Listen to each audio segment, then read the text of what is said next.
ভাইয়া জুতাটা একটু প্যাক করে দিন তো।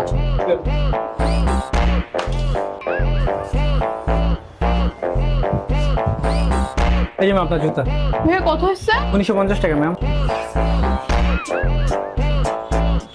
ভাইয়া আমি তো আমার ওয়ালেটটা পাচ্ছি না, জুতাটা তো অনেক ভালো লাগছে, আমি নিয়ে যাই পরে পেমেন্ট করে দিব। না ম্যাম অ্যাকচুয়ালি হবে না। ভাইয়া প্লিজ এটা ম্যানেজ করে দেন না, আপনাদের তো স্টক আউট হয়ে যায়। ভাইয়া প্লিজ একটু দেখেন না, ভাইয়া একটু দেখেন না প্লিজ, একটু ট্রাই করে দেখেন। আমি এখনই এসে দিয়ে আচ্ছা, যাচ্ছি। এটা কত হয়েছে? 1950 টাকা।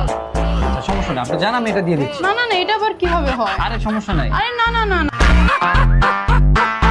আমি হ্যাঁ এটা মানুষ মানুষের জন্য, সমস্যা নেই, আপনি জান আমি দিয়ে ভাইয়া দিচ্ছি। থ্যাংক ইউ সো মাচ ভাইয়া, অনেক হেল্প করবেন।